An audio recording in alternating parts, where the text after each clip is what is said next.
வணக்கம். அரசுமுறை பயணமாக புதுச்சேரியில் நடைபெறும் பல்வேறு நிகழ்ச்சிகளில் கலந்து கொள்ள துணை குடியரசுத் தலைவர் ஜெகதீப் தன்கர் மாலை புதுச்சேரி விமான நிலையம் வந்தடைந்தார். அவரை துணைநிலை ஆளுநர் தமிழிசை சவுந்தரராஜன், முதல்வர் ரங்கசாமி, சபாநாயகர் செல்வம், அமைச்சர்கள், சட்டமன்ற உறுப்பினர்கள் மற்றும் அரசு அதிகாரிகள் பூங்கொத்து கொடுத்து வரவேற்றனர். முன்னதாக துணை குடியரசுத் தலைவர் ஜெகதீப் தன்கருக்கு ஆஞ்சநேயர் சிலையை துணைநிலை ஆளுநர் தமிழிசை சவுந்தரராஜன், வெள்ளி கலசம் மற்றும் பாலாஜி பத்மாவதி படத்தை முதல்வர் ரங்கசாமி வழங்கினர். இதனிடையே துணை குடியரசுத் தலைவர் செல்லும் வழியெங்கிலும் போக்குவரத்து தடை செய்யப்பட்டு பலத்த போலீஸ் பாதுகாப்பு போடப்பட்டுள்ள நிலையில் ட்ரோன்கள் பறக்கவும் தடை விதிக்கப்பட்டுள்ளது குறிப்பிடத்தக்கது.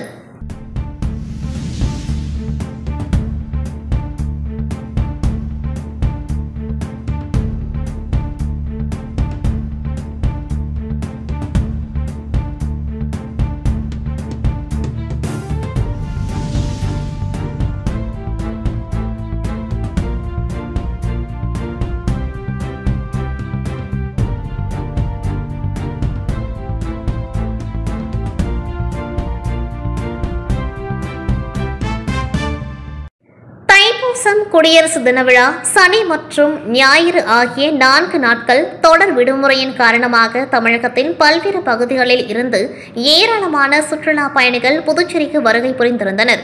இதேபோல் கர்நாடகா, கேரளா உள்ளிட்ட பிற மாநிலங்களில் இருந்தும் சுற்றுலா பயணிகள் வந்திருந்தனர். இதனிடையே சென்னையில் பணிபுரியும் புதுச்சேரியை சார்ந்தவர்கள் வார விடுமுறைக்காக புதுச்சேரி வந்து மீண்டும் ஞாயிற்றுக்கிழமை மாலை சென்னை திரும்பும்பொழுது பேருந்து நிலையத்தில் பயணிகளின் கூட்டம் அலைமோதும். ஆனால் தற்போது தொடர் 4 நாட்கள் விடுமுறை முடிந்து சென்னை உள்ளிட்ட தமிழகத்தின் பிற மாவட்டங்களுக்கு செல்ல பேருந்து நிலையத்திற்கு பயணிகள் வந்ததால் கூட்டம் அலைமோதியது. மேலும் இருக்கைகள் கிடைக்காமலும் பயணிகள் அவதிக்குள்ளாகினர். பல்கலைக்கழகத்தில் வளர்ச்சியடைந்த பாரதம் 2047 நிகழ்ச்சியில் துணை ஜனாதிபதி ஜெகதீப் தன்கர் கலந்து கொண்டு மாணவர்களுடன் கலந்துரையாடினார். நிகழ்ச்சியில் துணைநிலை ஆளுநர் தமிழிசை சவுந்தரராஜன், முதல்வர் ரங்கசாமி, சபாநாயகர் செல்வம், அமைச்சர் நமச்சிவாயம், செல்வ கணபதி எம்பி, துணைவேந்தர் தரணிக்கரசு உட்பட பல்கலைக்கழக மாணவர்கள் மற்றும் பேராசிரியர்கள் கலந்து கொண்டார்கள். நிகழ்ச்சியில் கலந்து கொண்ட மாணவர்களிடையே பேசிய துணை ஜனாதிபதி, இன்னும் 3 ஆண்டுகளில் இந்தியா உலகின் 3வது பொருளாதார மிக்க நாடாக வளர்ந்துவிடும். பிரதமரின் வலிமையான வழிகாட்டுதலில் அனைத்து துறைகளில் இந்தியா வேகமாக வளர்ந்து வருகின்றது. டிஜிட்டல் பண பரிவர்த்தனையில் இங்கிலாந்து, அமெரிக்கா, பிரான்ஸை விட 4 மடங்கு அதிகமாக டிஜிட்டலில் பண பரிவர்த்தனை செய்யும் தேசமாக வளர்ந்துள்ளோம். அரசியலில் வாரிசு, ஊழல், ஒருதலைபட்சமான முடிவுகளில் சிக்கியிருந்தோம். தற்போது வெளிப்படைத்தன்மையுடன் அரசாங்கம் செயல்படுகின்றது. உலக அளவில் முக்கியத்துவம் மிக்க நாடாக இந்தியா திகழ்கிறது. இப்பொழுது உலக நாடுகள் நம்மிடம் உதவி கேட்கின்றனர். அனைத்தும் சமம் என்கின்ற கொள்கையில் தற்பொழுது செயல்படுகின்றோம். கடந்த காலங்களில் சட்டத்துக்கு உட்படாமல் தாங்கள்தான் மேல் என இருந்தனர். தற்பொழுது அனைவரும் சட்டத்துக்கு முன் சமம் என்கின்ற நிலைக்கு வந்துள்ளோம். சமத்துவம் இல்லாமல் சிறந்த ஜனநாயகத்தை உருவாக்க முடியாது. குடியரசு தின விழாவில் பெண்கள் சக்தியை பறைசாற்றும் வகையில் நடந்த நிகழ்ச்சி உலகத்தை திரும்பி பார்க்க வைத்துள்ளது. இதற்கு முத்தாய்ப்பாக பெண்களுக்கு 33% இடஒதுக்கீடு கொடுக்கப்பட உள்ளது. இதனால் இனிமேல் ஆட்சியில் பெண்களின் பங்களிப்பு இருக்கும். குறிப்பாக 3 1 பங்கு பெண்கள் பங்களிப்பு நாடாளுமன்றம், சட்டமன்றத்தில் இருக்கும். இன்று இந்தியா தளவாட பொருட்கள் உள்ளிட்ட முக்கிய சாதனங்களை நாமே தயாரிக்கின்றோம். இஸ்ரே 4வது நாடாக நிலவின் தென் துருவத்தில் தரையிறங்கியுள்ளோம். இன்னும் பல சாதனைகளை தொடர்ந்து படைக்கின்றோம். மற்ற நாடுகள் நம்மை பார்த்து இன்றும் வியக்கின்றார்கள். உலக நாடுகள் 47 ஆண்டுகளில் செய்ய வேண்டியது 6 ஆண்டுகளில் செய்துள்ளோம். இதனை மற்ற நாடுகள் நம்மை வியந்து பார்க்கின்றனர். இன்றைய மாணவர்கள் எதிர்கால இந்தியாவின் சிற்பிகள்.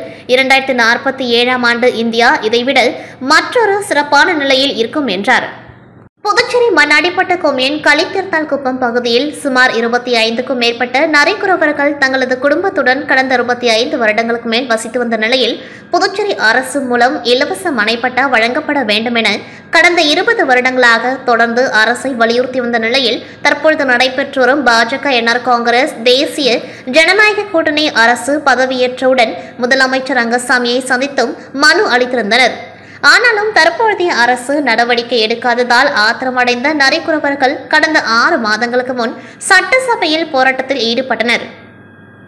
அதனைத் தொடர்ந்து முதலமைச்சர் ரங்கசாமி விரைவில் இலவச மனைப்பட்டா வழங்குவதாக தெரிவித்துள்ளார். ஆனால் 6 மாதங்களுக்கு மேல் ஆகியும் மனைப்பட்டா வழங்கப்படாததால் நரிக்குறவர்கள் 50க்கும் மேற்பட்டோர் இன்று முதலமைச்சரை சந்திக்க சட்டப்பேரவை வளாகத்திற்கு வந்தனர். அவர்களை சட்டப்பேரவை காவலர்கள் உள்ளே செல்ல அனுமதி மறுத்தனர். இதனால் ஆத்திரமடைந்த நரிக்குறவர்கள் முதலமைச்சரை பார்க்காமல் இங்கிருந்து செல்ல மாட்டோம் என கூறி சட்டப்பேரவை வாயிலில் அமர்ந்து தொடர் தர்ணா போராட்டத்தில் ஈடுபட்டனர். இதுகுறித்து தகவல் அறிந்து வந்த பெரியகடை காவல்துறையினர் போராட்டத்தில் ஈடுபட்ட நரிக்குறவர்களை அப்புறப்படுத்த முயற்சி செய்தனர். அப்பொழுது போராட்டக்காரர்களுக்கும் காவல்துறையினருக்கும் இடையே கடுமையான தள்ளுமுள்ளு மற்றும் வாக்குவாதம் ஏற்பட்டது. இதனால் புதுச்சேரி சட்டப்பேரவை அருகே சிறிது நேரம் பரபரப்பு ஏற்பட்டதைத் தொடர்ந்து சட்டப்பேரவை காவலர்கள் நரிக்குறவர்கள் பிரதிநிதிகள் 3 பேரை முதலமைச்சரை சந்திக்க உள்ளே அனுமதி அளிப்பதாக கூறியதன் பேரில் போராட்டத்தை கைவிட்டு நரிக்குறவர்கள் கலைந்து சென்றனர்.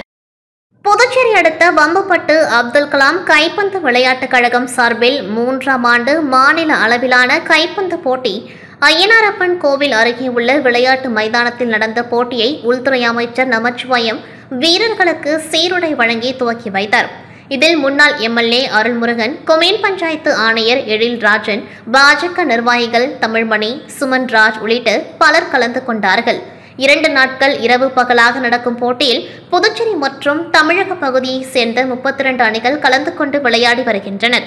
இப்போட்டியில் வெற்றி பெறும் அணிகளுக்கு முதல் பரிசாக ரூபாய் 15,000, 2ஆம் பரிசாக ரூபாய் 13,000, 3ஆம் பரிசாக ரூபாய் 10,000 உள்ளிட்ட மொத்தம் 6 பரிசுகள் மற்றும் ஆட்ட நாயகன் விருது வழங்கப்படுகின்றது.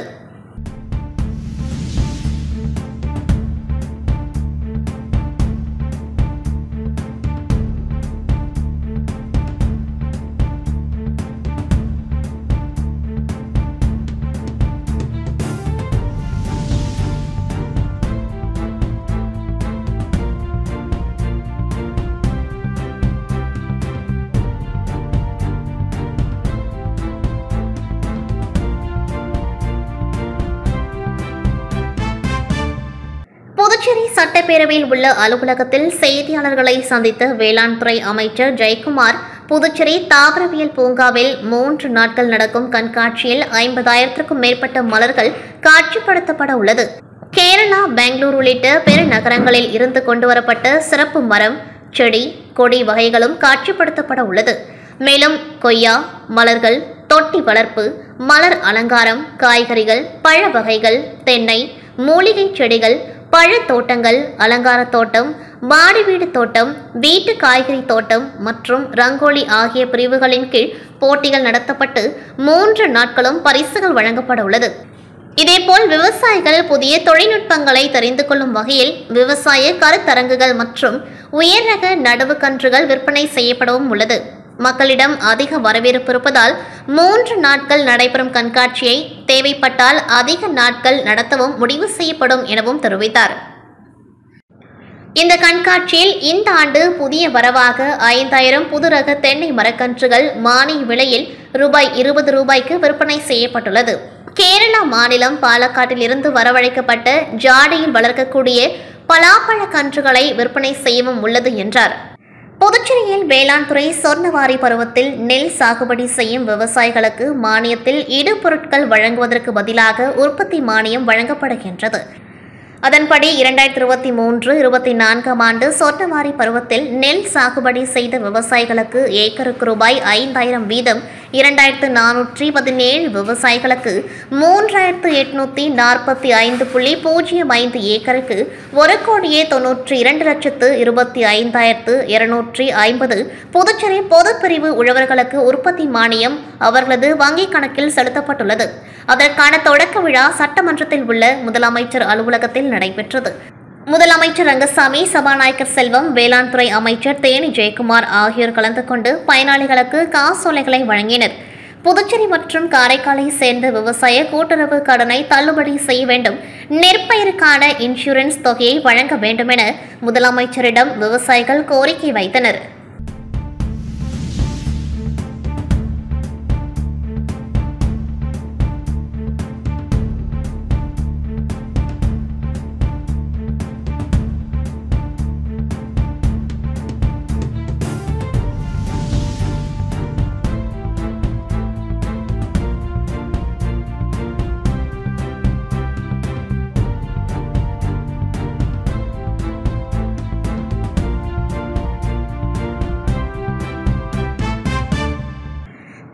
தலைமை செயலராக இருந்து வந்த ராஜ்வர்மா சண்டிகர் மாநிலத்திற்கு ஆலோசகர் மற்றும் நிர்வாக அதிகாரியாக இடமாற்றம் செய்யப்பட்டு அவருக்கு பதிலாக அருணாச்சல பிரதேசத்தில் IAS அதிகாரியாக பணியாற்றி வந்த டாக்டர் சரத் சௌகான் புதிய தலைமை செயலராக புதுச்சேரிக்கு இடமாற்றம் செய்யப்பட்டுள்ளார். ஏற்கனவே தலைமை செயலர் ராஜ்வர்மா புதுச்சேரியில் அரசு திட்டங்களை செயல்படுத்த விடாமல் தடுப்பதாகவும் மக்கள் நலத்திட்டங்களை முடக்குவதாகவும் குற்றம் சாட்டி புதுச்சேரியிலிருந்து தலைமை செயலர் ராஜ்வர்மாவை இடமாற்றம் செய்ய வேண்டும் என முதலமைச்சர், அமைச்சர்கள், சபாநாயகர் மற்றும் சட்டமன்ற உறுப்பினர்கள் கடந்த 1.5 ஆண்டுகளாக மத்திய அரசுக்கு கோரிக்கை வைத்திருந்த நிலையில் தற்போது தலைமை செயலர் ராஜ்வர்மா சண்டிகருக்கு இடமாற்றம் செய்யப்பட்டுள்ளார் என்பது குறிப்பிடத்தக்கது. அது மட்டுமின்றி முதலமைச்சர் ரங்கசாமி தலைமை செயலரின் செயல்பாடுகள் குறித்து பலமுறை அரசு விழாக்களில் வெளிப்படையாக பேசியிருந்தார். மேலும் துணைநிலை ஆளுநர் தமிழிசை சவுந்தரராஜன் மற்றும் மத்திய அரசிடமும் பலமுறை புகார் தெரிவித்தது மட்டுமின்றி அவரை பணியிட மாற்றம் செய்ய வேண்டும் என வேண்டுகோளும் வைத்தார். ஆனால் மத்திய பாஜக அரசு அவரை மாற்றாமல் மௌனம் காத்ததால் முதலமைச்சர் ரங்கசாமி பாஜக மீது கடும் கோபத்தில் இருந்தார். இதனால் பாஜக மற்றும் NR காங்கிரஸ் கூட்டணிக்குள் கருத்து வேறுபாடு மற்றும் கூட்டணிக்குள் குழப்பம் ஏற்பட்டு வந்தது. இந்நிலையில் வருகின்ற பாராளுமன்ற தேர்தலை ஒட்டி முதலமைச்சர் ரங்கசாமியை சமாதானம் செய்யும் முயற்சியிலும் கூட்டணிக்குள் குழப்பத்தை நீடிக்க விடாமல் இருப்பதற்காக தலைமை செயலர் ராஜ்வர்மாவை மாற்றப்பட்டிருக்கலாம் என அரசியல் வட்டாரங்கள் தெரிவிக்கின்றன. திருபுவனை கிராமத்தில் உள்ள ஸ்ரீனிவாச நகரின் உட்புற தெருக்களுக்கு நியமன சட்டமன்ற உறுப்பினர் தொகுதி மேம்பாட்டு நிதியின் கீழ் ரூபாய் 25 லட்சம் செலவில் மேற்கொள்ளப்படும் கருங்கல் ஜல்லி சாலைகள் அமைத்தல் பணிக்கான பூமி பூஜை சட்டமன்ற நியமன சட்டமன்ற உறுப்பினர் அசோக் பாபு, திருபுவனை தொகுதியின் சட்டமன்ற உறுப்பினர் அங்காளன் தலைமையில் நடைபெற்றது. இதில் கொம்யூன் பஞ்சாயத்து ஆணையர் எழில்ராஜன், உதவி பொறியாளர் மல்லிகா அர்ஜுனன், இளநிலை பொறியாளர் பாஸ்கர், ஊர் பிரமுகர்கள் மற்றும் பொதுமக்கள் திரளானோர் கலந்து கொண்டார்கள். இதனைத் தொடர்ந்து புதுச்சேரி அரசு வேளாண் துறை கீழ் இயங்கும் தோட்டக்கலை பிரிவு துறையின் மூலமாக திருபுவனை சட்டமன்ற தொகுதிக்குட்பட்ட 13 விவசாயிகளுக்கு மானியத்தின் மூலமாக மின்விசை தெளிப்பான் வழங்கும் நிகழ்ச்சி திருபுவனை தொகுதி சட்டமன்ற உறுப்பினர் அலுவலகத்தில் நடைபெற்றது. இதில் சட்டமன்ற உறுப்பினர் அங்காளன் கலந்து கொண்டு விழாவிற்கு தலைமை தாங்கி 13 விவசாயிகளுக்கு மானியத்தின் மூலமாக மின்விசை தெளிப்பான் வழங்கினர். இதனை பெற்றுக்கொண்ட விவசாயிகள் அனைவரும் சட்டமன்ற உறுப்பினர் அங்காளனுக்கு தங்களது மனமார்ந்த நன்றியினை தெரிவித்தனர். இந்நிகழ்ச்சியில் துறை சார்ந்த அதிகாரிகள், சட்டமன்ற உறுப்பினரின் ஆதரவாளர்கள் பலர் கலந்து கொண்டார்கள். இன்டர்நேஷனல் VRS மார்ஷியல் ஆர்ட்ஸ் அகாடமியின் புதிய கிளை மற்றும் பயிற்சி பெறும் மாணவர்களுக்கு பெல்ட் மற்றும் கேடயம் வழங்கும் விழாவில் திருப்பட்டினம் வட்ட ஆய்வாளர், காரைக்கால் ரைபிள் கிளப்பினுடைய சேர்மன் மாரி கிறிஸ்டின் என்கிற பால் அவர்களும், MDH taekwondo Malaysia grand master KM Rajasekaran, master Mohammed Thoufeek, Tamil Nadu taekwondo master Chellappa, Puducherry சக்கரா சங்க தலைவர் Abdul Rahim, national VRS Kalaithai silambam association உடைய பொருளாளர் ரியாஸ் அகமது ஆகியோர் கலந்து கொண்டார்கள். இந்நிகழ்ச்சியில் VRS மார்ஷியல் ஆர்ட்ஸ் அகாடமி வீரர் வீராங்கனைகள் பல்வேறு சாகசங்களை செய்தனர். இதில் சிறப்பு விருந்தினர்களுக்கு grand master doctor VRS Kumar அவர்கள் சால்வை அணிவித்து நினைவு பரிசு வழங்கினர். மாணவர்களும் பெற்றோர்களும் பெருந்திரளாக கலந்து கொண்டார்கள். தொலைத்தொடர்பு ஓய்வூதியர்கள் முன்னேற்ற சங்கம் சார்பில் புதுச்சேரி மாவட்ட சங்க திறப்பு விழா காந்தி வீதியில் உள்ள ஆசியா பார்ட்டி ஹாலில் நடைபெற்றது. புதுச்சேரி சட்டமன்ற எதிர்க்கட்சித் தலைவரும் திமுக மாநில அமைப்பாளருமான சிவா MLA தலைமையில் நடைபெற்றது. இதில் கலந்து கொண்ட எதிர்க்கட்சித் தலைவர் சிவா மற்றும் சட்டமன்ற உறுப்பினர் அனிபால் கெனடி ஆகியோர் சங்கத்தினை திறந்து வைத்து சிறப்புரை ஆற்றினார்கள். விழாவில் சங்க பொதுச் செயலாளர் செல்லப்பாண்டியன் முன்னிலை வகித்தார். சங்க கொடியினை நிர்வாகி இயேசு ஏற்றி வைத்தார். தொலைத்தொடர்பு ஓய்வூதியர்கள் முன்னேற்ற சங்க தமிழ் மாநில ஒருங்கிணைப்பாளர் அன்பழகன் வரவேற்புரை நிகழ்த்தி சிறப்பு விருந்தினர்களை கௌரவித்தார். மேலும் சங்கத்தின் வருங்கால செயல்பாடுகள் மற்றும் செய்யப்பட வேண்டிய பணிகள் குறித்தும் எடுத்துரைத்தார்.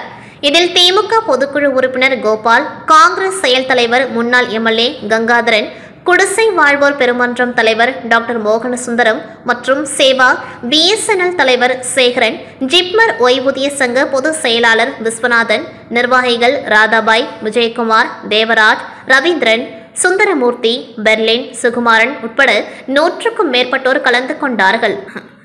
இதில் மூத்த ஓய்வூதியர்களை அனைவரும் கௌரவித்தனர். எந்த அரசாக இருந்தாலும் தேர்தல் காலத்தில் அறிவிக்கப்பட்ட அறிவிப்புகளையும் சட்டமன்ற அறிவிப்புகளையும் உடனுக்குடன் செயல்படுத்த வேண்டும் என்பது ஒவ்வொரு அரசின் கடமையாகும். அந்த அடிப்படையில் புதுச்சேரியில் ஆட்சி நடத்தும் பிஜேபி என்ஆர் காங்கிரஸ் கூட்டணி அரசாங்கம் தேர்தலுக்கான அறிவிப்பினை இதுநாள் வரை நிறைவேற்றவில்லை, சட்டமன்ற அறிவிப்புகளையும் செயல்படுத்தவில்லை.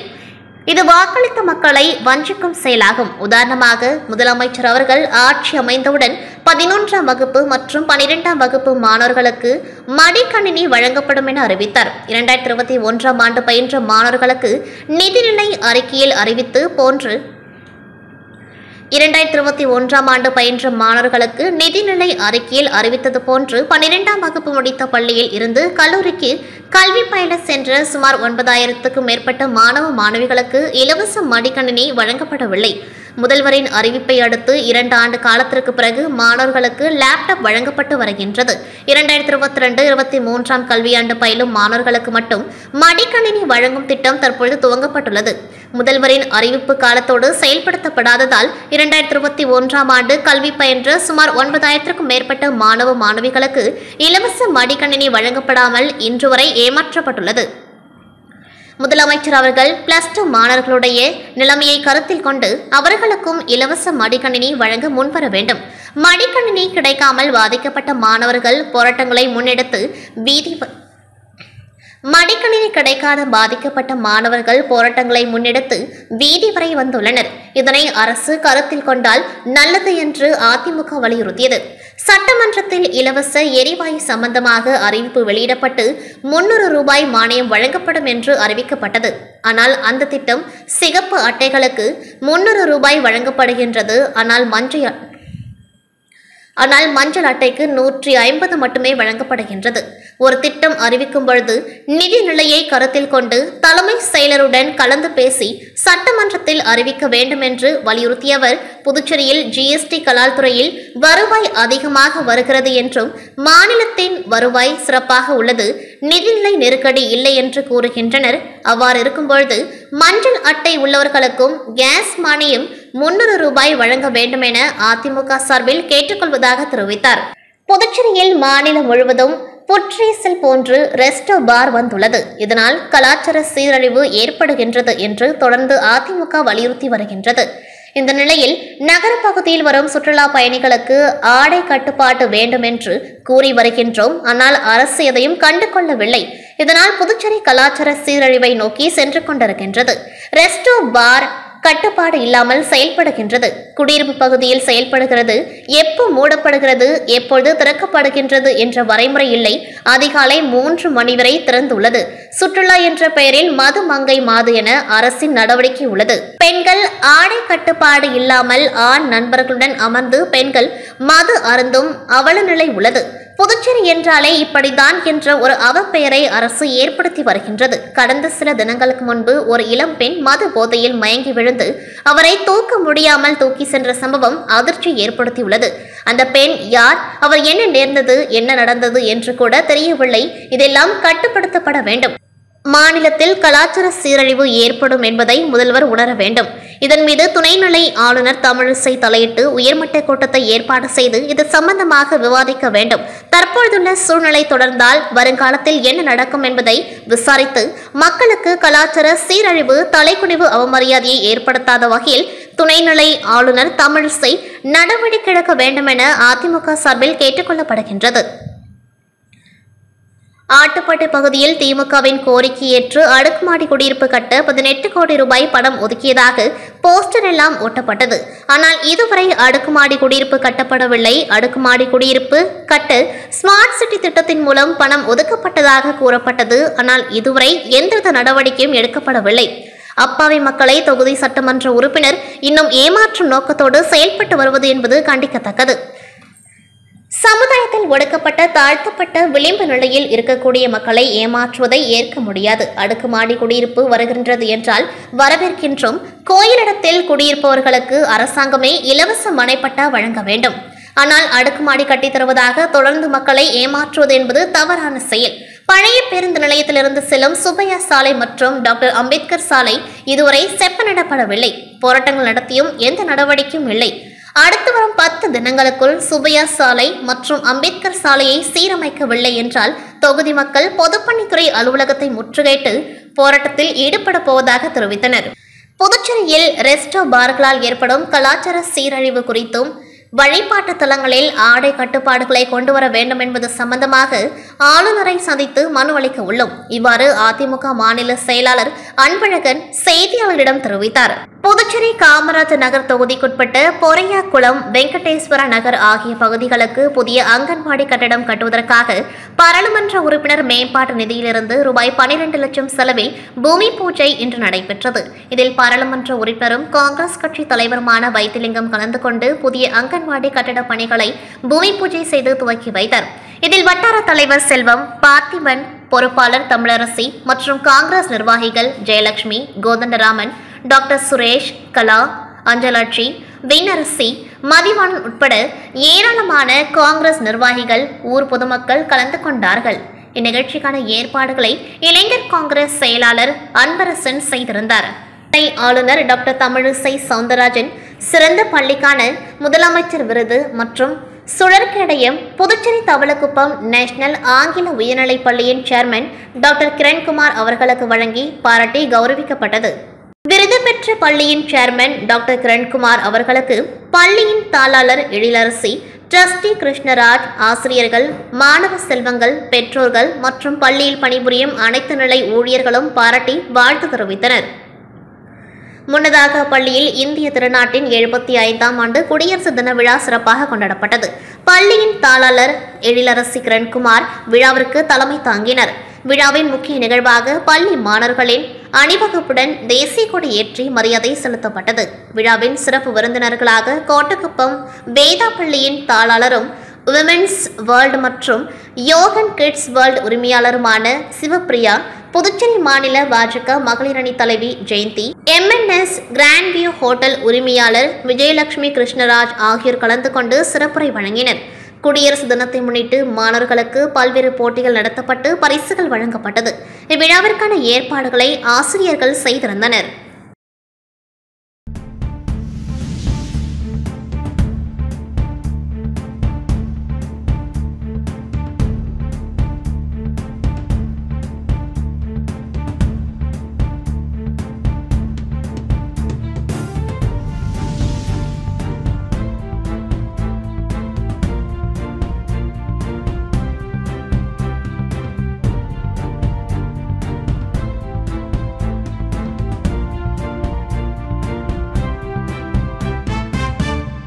இத்துடன் செய்திகள் நிறைவடைகின்றது. நன்றி, வணக்கம்.